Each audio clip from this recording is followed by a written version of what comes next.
네, 오늘 말씀은 하나님을 본받는 자가 되라는 제목으로 전하도록 하겠습니다. 여러분, 자녀는 부모를 닮는다. 어떻게 생각하십니까? 자녀는 부모를 과연 닮을까요? 맞는 말일까요? 틀린 말일까요? 잘 모르시겠습니까? 네. 자녀는 여러분 부모를 닮지 않습니다. 네. 자녀는 부모를 닮는 것이 아니라 자녀는 부모를 배웁니다. 그러니까 우리는 말로는 자녀는 부모를 닮는다 말을 하지만 정작은 우리 자녀들은 부모를 배우는 그런 사람들이라고 하는 겁니다. 단순히 어떤 말과 행실뿐만 아니라 부모의 어떤 그 도덕적이고 윤리적인 그런 모습들, 어떤 인격, 신앙, 세계관, 이 모든 것들을 자녀는 어려서부터 부모로부터 배우는 그런 사람들입니다. 하나님의 자녀는 어떨까요? 우리는 여러분 어떻습니까? 우리는 예수 그리스도를 닮은 자가 되는 거지만 좀 더 엄밀하게, 좀 더 자세히 살펴보게 되면은 예수 그리스도를 닮는 사람이기 전에 먼저 우리는 하나님을 배우는 그런 사람이라고 하는 겁니다. 그래서 하나님을 배워서 어디까지 배우냐면 예수 그리스도의 장성한 분량에까지 다다를 때까지 우리는 하나님을 계속해서 배우는 그런 사람입니다. 그래서 오늘 사도 바울은 1절에서 너희는 하나님을 본받는 자가 되라고 이야기하고 있습니다. 하나님을 모방하는 사람이 아니라 하나님을 배워서 하나님을 본받는 자가 되라, 그렇게 이야기를 합니다. 마치 자녀가 부모를 배우듯이, 부모에게서 배우듯이 하나님에게서 배워서 하나님께서 배운 대로 행하라 말씀하고 있는 겁니다. 그런데 하나님을 배우기 위해서는 여러분 문제가 있습니다. 어떤 문제일까요? 첫째는 하나님을 배우기에 있어서 우리는 어린아이가 돼야 되는데 우리 스스로가 어린아이라고 생각하지 않는다는 겁니다. 여러분, 우리 자녀들도 마찬가지 아닙니까? 자녀들은 어려서는 부모를 배웁니다. 하지만 자녀들이 성장하고 또 결혼하고 자녀를 낳고 그렇게 산 다음부터는 부모를 배우는 것이 아니라 이제 스스로 세상을 알아가고 스스로 깨달아가는 것이 우리 자녀들의 모습 아닙니까? 그렇듯이 하나님 앞에서도 마찬가지로 하나님을 배우기 위해서는 우리 스스로도 어린아이가 돼야 되는데 우리는 내가 어린아이라고 생각하지 않는다라고 하는 거예요. 그러나 우리 모두는 하나님 앞에서 어린 자녀입니다. 오늘 말씀에서는 어떻게 말씀합니까? 우리는 하나님의 빛의 자녀라고 여러분 말씀하지 않습니까? 하나님 앞에서는 목사든 장로든 누구든 모두가 다 하나님의 자녀입니다. 하나님 앞에서는 어린 아이와 같은 그런 사람이라고 하는 겁니다. 그런데 이렇게 교회나 아니면은 어떤 모습을 보게 되면은 특별히 이제 교회 안에는 특별히 어린 아이는 별로 없는 것 같아요. 대부분이 다 어른들만 있는 것 같습니다. 그러다 보니까 이 배움에 있어서 어린아이처럼 그렇게 받아들이지 못하는 모습들도 있습니다. 예수님께서 마태복음 18장 3절에서 이렇게 말씀하셨습니다. 너희가 돌이켜 어린아이들과 같이 되지 아니하면 결코 천국에 들어가지 못하리라 말씀합니다. 이 말씀은 누구에게 한 이야기일까요? 어른들에게 한 이야기예요. 예수님께 나온 그 어른들에게 이제 어린아이로 돌이키지 않으면, 어린아이처럼 돌이키지 않으면 천국에 들어가지 못한다는 그런 말씀을 하고 있습니다. 여러분, 큰일 났습니다. 그렇죠? 우리는 어른이라고 생각하기 때문입니다. 그러면 문제는 과연 그럼 우리는 어른이라고 생각하는데 어떻게 어린아이로 돌이킬 수가 있을까요? 어떻게 어린아이의 모습으로 돌아갈 수가 있을까요? 그것은 우리가 에베소서에서 보는 말씀 가운데 보는 건 뭐냐면 우리의 옛 사람을, 옛 성품을, 잘못된 행실들을 계속해서 버리는 것이라고 말씀합니다. 지난주 말씀에서 에베소서 4장 31절 말씀에 보게 되면 악함과 또 노함과 분냄과 떠드는 것과 비방하는 모든 것을 다 버리는 것이라고 사도 바울은 이야기를 합니다. 오늘 말씀에서도 어떻게 이야기합니까? 우리가 돌이켜 어린아이와 같이 되는 것은 무엇이냐? 3절과 4절에서 이렇게 말합니다. 음행과 온갖 더러운 것과 탐욕과 누추함과 어리석은 말이나 희롱하는 말 같은 것, 이러한 것들을 버리는 것이라고 성경은 우리에게 말씀합니다. 근데 여러분 어떻습니까? 이러한 것들이 잘 버려집니까? 그렇지 않습니다. 우리 안에 확 자리를 잡고 있어서 웬만큼 해서는 이러한 것들이 버려지지 않습니다. 그러다 보니까 주님이 주시는 그 새 옷을 입어야 되는데 새 옷을 입는 게 너무 불편합니다. 왜냐하면 우리가 어린아이처럼 돼야 되는데 이제 그 주님 주시는 옷이 우리 가운데 너무 맞지 않기 때문에, 그러다 보니까 우리는 옛 옷을 고집하는 그런 경향들이 있습니다. 그래서 새 옷을 입어도 불편하고 자꾸 옛 옷을 고집하는 그런 경향들이 있다는 겁니다. 그런데 세상에서 우리가 배웠던 그런 헛된 지식들을 우리가 버리지 않으면 우리는 어린아이로 돌아갈 수가 없고 하나님을 배울 수가 없습니다. 내 안에 있는 그런 거짓된 것들, 내 안에 있는 부정적인 것들을 내가 버려야 우리는 주님을 배울 수가 있는 겁니다. 또한 하나님을 배우는 데 있어서 두 번째 문제는 뭐냐면 우리는 유일하신 참 하나님을 본 적이 없다는 것입니다. 우리의 육신의 눈으로 우리가 알지 못하는 어떤 전능하신 하나님, 천지를 창조하신 그 하나님을 본 적이 없기 때문에 우리는 하나님을 배우는 것이 어렵습니다. 요한복음 14장 8절에서 예수님의 제자 중에서 빌립이 예수님께 이렇게 물었습니다. 주여, 아버지를 우리에게 보여주옵소서. 그때 예수님께서 9절에서 이렇게 말씀합니다. 나를 본 자는 아버지를 보았거늘 어찌하여 아버지를 보이라 하느냐. 예수님이 이렇게 말씀하셨습니다. 오늘 사도 바울도 예수님의 말씀과 똑같이 이야기를 합니다. 하나님을 배우려면, 하나님을 본받으려면 먼저 예수 그리스도를 자세히 살펴보라고 이야기합니다. 무엇을 살펴보느냐? 예수 그리스도께서 어떻게 우리를 사랑하셨는지, 또한 예수 그리스도께서 어떻게 우리를 위해서 자기를 버리시고 희생하셨는지 그 모습을 보라고 이야기를 합니다. 그러면 하나님을 배우게 된다고 말씀하고 있습니다. 우리에게는 하나님을 배워야 하는 분명한 이유가 있습니다. 그 이유는 뭐냐면 우리는 누구나 다 하나님의 자녀이기 때문입니다. 자녀이기 때문에 우리는 하나님을 배우고 하나님을 본받아야 하는 그런 사람들입니다. 베드로후서 1장 4절 말씀처럼 하나님은 우리를 신성한 성품에 참여하는 자가 하나님은 되게 하셨다는 거예요. 이 말은 뭐냐면은 우리에게 이제 사랑으로서 우리 자신을 표현할 수 있는 그런 성품을 우리 안에 주셨다는 그런 말씀입니다. 그래서 사랑 안에서 오늘 사도 바울이 이야기하는 행하라고 하는 그 말씀은 우리에게 어떤 낯선 말씀이 아니에요. 우리에게 어떤 생소한 말씀이 아니다라고 하는 거죠. 왜냐하면 하나님은 이미 우리를 구원하실 때 우리에게 그런 사랑할 수 있는 그런 마음을 우리 안에 넣어 주셨기 때문입니다.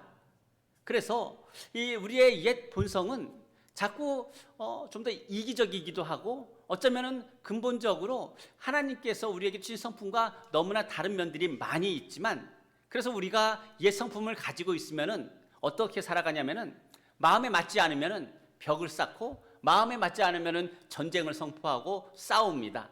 그래서 우리는 하나님만을 배울 수가 없는 겁니다. 그래서 이제 하나님께서 주시는 새 성품을 잊기 위해서 이런 모든 옛된 것들을 다 버려야 하는데, 옛된 것들을 버리고 어린아이가 되어서 새 성품을 갖게 되면 그 다음에는 나와 맞지 않아도 우리는 서로 연결할 수 있도록 다리를 놓고 나와 맞지 않아도 우리는 화평을 선포하면서 살아간다는 말씀입니다. 예수님께서 보여주시는 그 사랑을 한번 생각해 보시기 바랍니다. 예수님께서 나를 구원하기 위해서 나에게 어떤 사랑을 보여주셨느냐? 우리를 위해서 예수님은 자기를 버리셨습니다. 예수님께서 보여주신 사랑은 뭐냐면 우리를 위해서 자기 자신을 버리신 건데, 그 자기 자신을 버리신 그 사랑이 하나님께는 기쁨이 되는 그런 사랑입니다. 우리에게 요구하시는 것도 이런 사랑입니다. 오늘 사도 바울은 그래서 예수님께서 보여주신 그 사랑을 어떻게 표현하고 있냐면은 향기로운 제물이 되셨고 하나님께 희생제물로 드려졌다 말씀합니다. 예수님은 요한복음 15장에서 제자들에게 이렇게 말씀하셨습니다. 사람이 친구를 위하여 자기 목숨을 버리면 이에서 더 큰 사랑은 없다. 예수님께서 그렇게 말씀하셨습니다. 하지만 예수님은 그 가장 큰 사랑이라고 하는 친구를 위해서 예수님은 죽지 않으셨습니다. 로마서 5장 10절에 보게 되면 곧 우리가 원수 되었을 때에 그의 아들의 죽으심으로 말미암아 하나님과 화목하게 되었다 말씀합니다. 예수님은 친구를 위해서 죽으신 것이 아니라 가장 크다고 말씀하신 친구를 위해서 죽으신 것이 아니라 원수된 우리를 위해서 죽으셨다라고 하는 겁니다. 그렇게 우리는 하나님의 사랑받는 자녀가 되었습니다. 예수님의 사랑은 인색함이 없어요. 예수님의 사랑에는 어떤 차별도 없습니다. 예수님의 사랑은 아낌이 없습니다. 어떤 기대도 없는 것이 예수님의 사랑입니다. 그런데 그런 예수님의 사랑을 입고 하나님의 자녀가 되었고 빛의 자녀가 되었는데 우리는 좀 사랑에 인색하지 않나 이런 생각을 해보게 됩니다. 내가 원하는 사람 내가 사랑하고 사랑해도 때로는 어떤 대가를 우리의 속마음은 기대를 하는 그런 모습들이 있습니다. 그러나 사도 바울은 로마서 5장 5절에서 이렇게 말씀합니다. 우리에게 주신 성령으로 말미암아 하나님의 사랑이 우리 마음에 부음받았다 이야기하고 있어요. 무슨 말입니까? 하나님의 사랑이 우리 안에 다 부어졌다는 그런 이야기입니다. 그러니까 힘들어도 나하고 마음이 맞지 않아도 내가 주님과의 그 사귐을 계속 가져가면서 그 예수 그리스도의 그 사랑을 배워간다면, 하나님을 배워간다면, 하나님을 본받아 간다면 우리도 사랑할 수 있다는 이야기일까요? 없다는 이야기일까요? 있다는 말씀입니다. 왜냐하면 성령 하나님께서 하나님의 그 사랑을 이미 우리 마음에 다 부어 주셨기 때문입니다. 그렇다면 여러분, 하나님을 배우기 위해서 어떻게 해야 되겠습니까? 가장 먼저 성도로서의 어떤 그 품격, 어떤 성도로서의 어떤 품위, 이러한 것들과 맞지 않는 것들은 여러분 다 버려야 될 줄로 믿습니다. 오늘 3절에서 말하는 우리의 성도로서의 어떤 품격과 품위에 맞지 않는 것들은 어떤 거냐? 3절에서는 음행, 또 온갖 더러운 것들, 탐욕스러운 것들, 4절에서는 누추함, 어리석은 말, 희롱의 말, 이러한 것들을 이야기를 하고 있어요. 그러니까 어떤 성적으로 부도덕한 것들, 어떤 추잡하고 불결한 그런 행실들, 어떤 탐욕에 빠지는 이러한 일들, 심지어 우리의 입을 통해서 농담으로 하는 어떤 음담 패설과 같은 그러한 것들, 이러한 것들은 아예 입에도 담지 말고 언급도 하지 말라고 사도 바울은 그렇게 이야기를 합니다.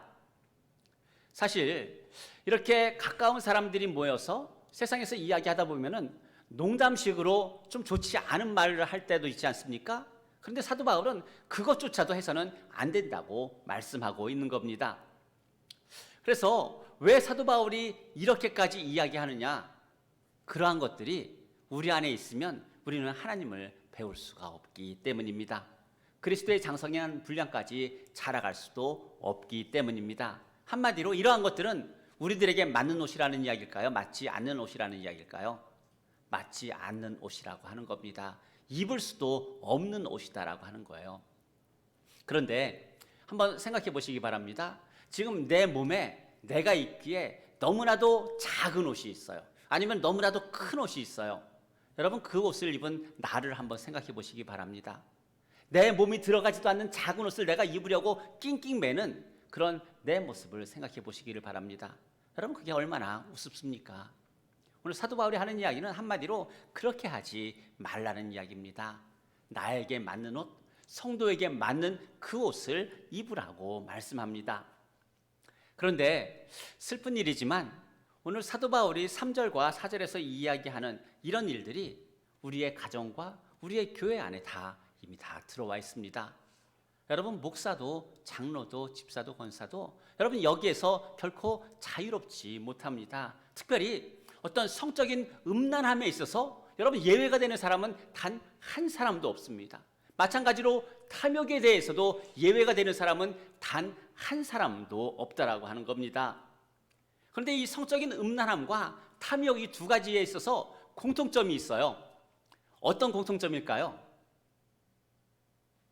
한번 빠지면은 헤어나오기 힘들다라고 하는 거예요. 그것은 우리가 절제할 수도 없고 우리가 통제하기도 힘들다라고 하는 그런 공통점이 있습니다. 그래서 사도 바울이 강조해서 말하는 것은 이러한 것들은 아예 우리의 입에 담지도 말고 언급하지도 말고 이런 단어조차도 기억하지 말라고 경고를 하는 겁니다. 우리는 종종 이런 질문을 합니다. 구원받은 그리스도인이 그렇다면 어떤 죄를 지으면 구원을 잃어버릴 수 있는가? 종종 듣는 그런 질문 아닙니까? 그런데 구원받은 그리스도인에게서의 죄를 생각을 할 때 특별히 이 죄는 반복해서 짓는 죄예요. 동일한 죄를 계속해서 짓는 그러한 것들을 이야기를 합니다. 여러분은 어떻게 생각합니까? 어떤 그리스도인이 있는데 구원받았다고 생각하는 그리스도인이 있는데 그 사람이 동일한 죄를 반복해서 계속해서 짓고 있습니다. 그러면 그 사람은 구원을 받을까요? 받지 못할까요? 먼저 이것을 대답하기 전에 구원받은 사람이, 즉 구원받았다고 하는 그 사람이 어떤 죄를 반복해서 짓고 있다면 그것은 모르고 짓는 죄일까요? 고의적으로 알고 짓는 죄일까요? 고의적으로 짓는 죄라고 하는 거예요.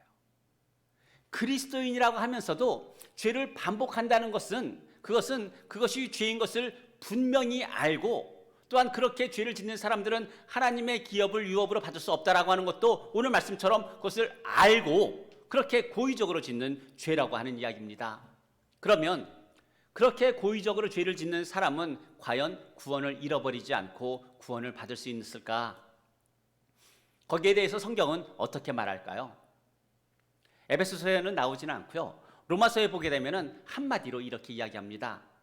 그럴 수 없느니라 그렇게 말씀하고 있어요. 뭐냐면 하나님의 자녀가 된 사람은요.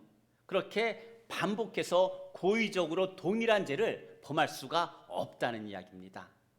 이것을 반대로 이야기하면 어떤 죄를 반복하고 있다라고 하는 것은 아직 예수님을 인격적으로 만나지 못한 사람일 수 있다는 이야기입니다. 그래서 로마서 6장 2절에서 그럴 수 없느니라 죄에 대하여 죽은 우리가 어찌 다시 그 죄 가운데 살리요 그렇게 이야기를 합니다. 또한 로마서 6장 15절에서 그런즉 어찌하리요 우리가 법 아래 있지 아니하고 은혜 아래 있는데 어떻게 우리가 죄를 지으리요 그럴 수 없느니라 대답을 합니다. 구원받은 그리스도인, 예수님을 인격적으로 만난 그리스도인은 한때 죄를 범할 수도 있습니다. 하지만 그 죄를 반복적으로 고의적으로 계속해서 짓지 않습니다. 왜냐하면 하나님의 자녀가 되었기 때문입니다. 따라서 만일 내가 어떤 죄를 반복적으로 짓고 있다면 우리는 기도해야 됩니다. 내가 주님을 인격적으로 만날 수 있기를 우리는 계속해서 기도해서 이제 주님을 인격적으로 만나서 내가 고의적으로 짓는 그 죄들을 다 버리고 다시 어린아이로 돌아가서 주님을 배울 수 있기를 우리는 기도해야 된다는 그런 말씀입니다. 그래서 로마서 6장 14절에서 이렇게 말씀합니다. 죄가 너희를 주장하지 못하리니 죄가 우리를 주장하지 못한다는 이야기입니다. 이는 너희가 법 아래 있지 아니하고 은혜 아래 있음이라 말씀합니다. 그래서 오늘 6절 말씀처럼 누군가 우리를 헛된 말로 속이려고 할 때 우리는 어떻게 해야 되느냐? 우리를 속이지 못하게 해야 합니다. 왜냐하면 하나님의 진노라고 하는 것은 결국은 그렇게 불순종하는 사람들에게 그 진노가 임하기 때문에 우리는 그들과 가까이에서도 안 되고 오늘 말씀처럼 그들이 하는 일에 같이 동참해서도 안 되고 이제 그들이 하는 말 가운데서도 동일한 언어로 언급해서도 안 된다는 겁니다. 하지만 우리에게 해야 할 일 하나를 이야기를 합니다. 그들의 잘못을 드러내라고 이야기하고 있습니다. 드러내는데 내 시야 가운데 드러내는 것이 아니라 하나님의 참 빛 가운데 그들의 죄를 드러내라고 말씀하고 있어요. 왜 그럴까요? 내 시야 가운데 내 앞에 그들의 죄를 드러내게 되면 우리는 정죄합니다. 그러나 하나님의 참빛 가운데서 그들의 죄가 드러났을 때 그것은 이제 그들을 그 빛 가운데로 인도할 수 있는 새로운 빛이 되기 때문입니다. 그래서 어떤 잘못을 보게 되면은 그것을 내 기준에서 정죄하고 판단하는 것이 아니라 하나님의 그 사랑의 빛 가운데 그 죄가 드러날 수 있도록 우리는 도와주어야 한다는 그런 말씀입니다. 오늘 말씀에 보게 되면 참 놀라운 사실이 하나 있어요.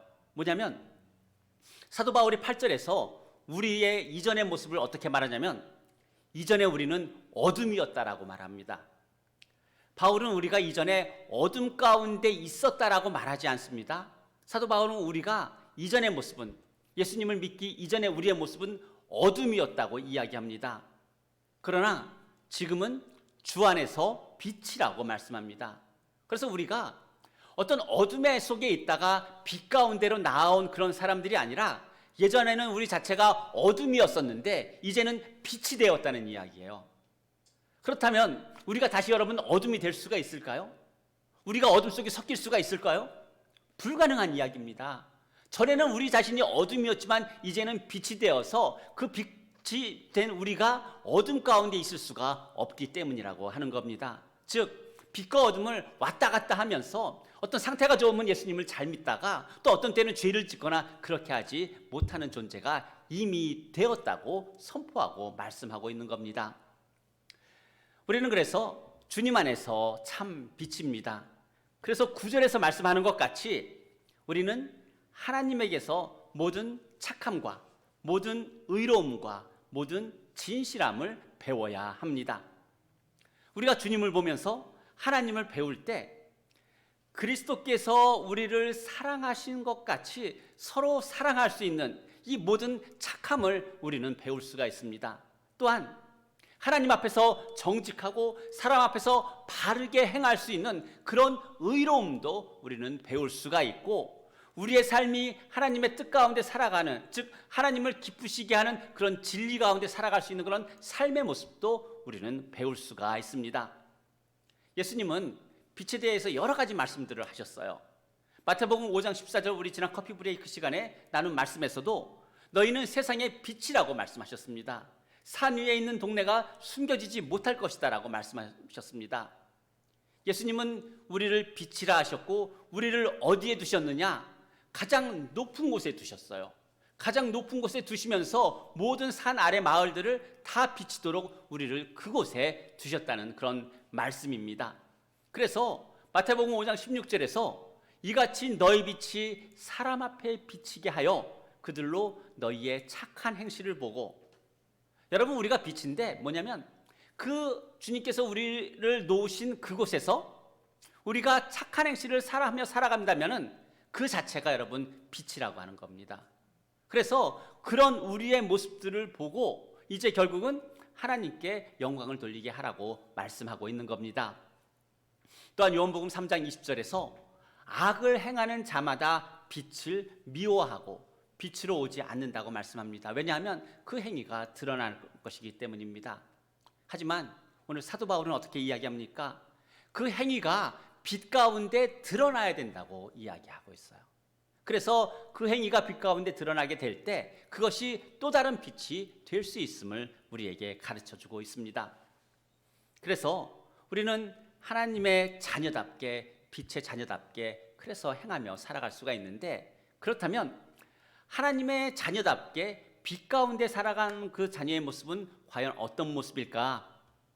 저는 이 말씀 보면서 내가 과연 빛 가운데 살아간다는 것은 어떤 모습일까를 생각해 볼 때 그것은 다른 것이 아니라 내가 서 있는 곳, 내가 걸어가는 곳, 내가 살아가는 모든 곳곳이 바로 하나님 앞이라고 하는 그런 생각, 그런 마음으로 살아가는 것, 그것이 빛 가운데 살아가는 빛의 자녀의 모습이지 않나, 이런 묵상을 해보게 됩니다. 사람들 앞에서는 얼마든지 우리의 거짓을 속일 수가 있어요. 여러분, 감출 수가 있습니다. 하지만 하나님 앞에서는 히브리서 4장 13절 말씀처럼 그 앞에 나타나지 않음이 없고 우리의 결산을 받으실 하나님의 눈앞에 만물이 벌거벗은 것 같이 드러나지 않을 것이 없다, 그런 말씀처럼 하나님 앞에서는 우리는 그 어떤 것도 속일 수가 없습니다. 그래서 성도는요, 죄를 가릴 수 있는 그런 어떤 것도 없어요. 아무리 옷을 두껍게 입고 많이 입어도 우리는 우리의 죄를 하나님 앞에서 감출 수가 없다는 그런 이야기입니다. 그래서 주님을 보면서 하나님을 배우는 그러한 사람들은 오늘 15절 말씀처럼 어떻게 행해야 될지를 항상 자세히 주의하여서 살핍니다. 오늘의 삶을 내가 어떻게 살아갈지 계획하고 나의 인생에 대한 설계도를 그리고 그러면서 나의 인생을 그저 운명에 맡기지 않고 하나님께 맡기는 그런 삶을 살아가게 됩니다. 또한 주님을 보면서 하나님을 배우고 하나님을 본받는 사람들의 모습은 16절 말씀처럼 세월을 아끼면서 자기에게 주신 그 기회를 붙잡습니다. 왜냐하면 이 세상은 악한데 또한 우리에게 주어진 그 시간이 길지 않기 때문입니다. 또한 하나님을 배우는 그런 사람들은 17절 말씀처럼 하나님이 주시는 지혜로 하나님의 뜻이 무엇인지를 분별하고 하나님께서 우리에게 마음을 주셨다면 그 주신 것을 마음으로 이해하고 기꺼이 행하며 살아가는 사람들입니다. 그래서 하나님이 주신 그 마음에 대해서 하나님의 특별한 말씀을 보면서 재어보기도 하고 그 무게를 달아보기도 하고 과연 하나님께서 나에게 원하시는 그 뜻이 무엇인지 나의 삶의 목적이 무엇인지를 분별하면서 우리는 계속해서 하나님을 배워가는 그런 사람들입니다. 이 말은 하나님은 우리를 향한 분명한 계획과 목적이 있으시다는 이야기입니다. 또한 우리로 하여금 교회가 되게 하셨고 교회로 모이게 하셨고 하나님을 예배하게 하셨듯이 하나님께서는 나 개인뿐만 아니라 교회를 향한 특별한 목적도 계획도 하나님은 있으시다는 그런 말씀입니다. 그래서 사도 바울은 우리에게 경고합니다.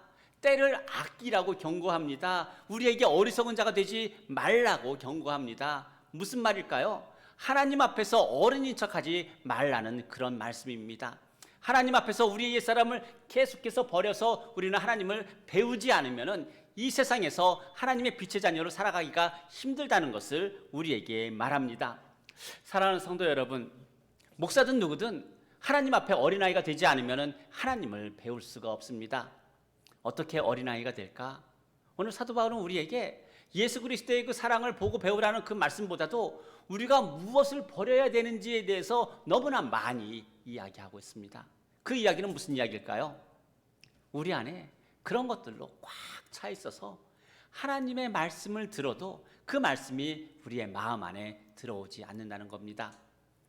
사랑하는 성도 여러분, 이제 빛의 자녀인데 우리 안에 있는 모든 예전에 어둠이었던 것들은 이제 우리 안에 존재하지 말아야 될 줄로 믿습니다.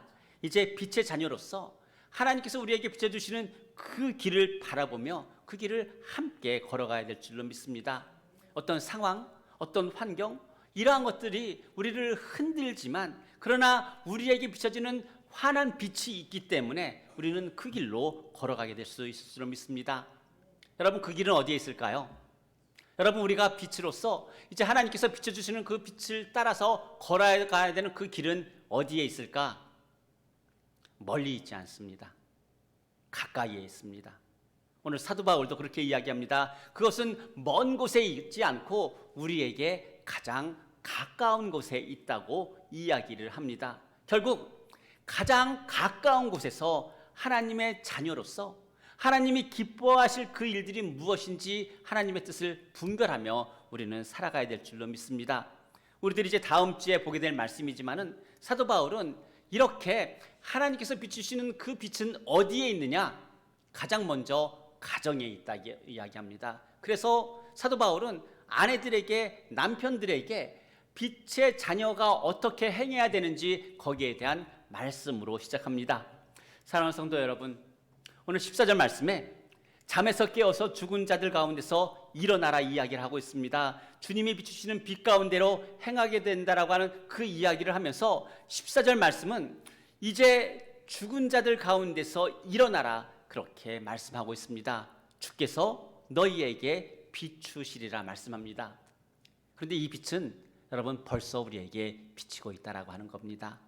오늘 말씀처럼 우리 주변에서 가장 가까운 곳에 그 빛이 어디에 비치는지 그것을 살펴보면서 오늘도 하나님 앞에 어린아이와 같이 되어서 하나님을 배우고 본받아서 하나님께서 우리로 하여금 행하게 하시는 그 일들을 때를 아끼며 행할 수 있는 그런 하나님의 자녀 되시기를 예수님의 이름으로 축복합니다. 기도하겠습니다.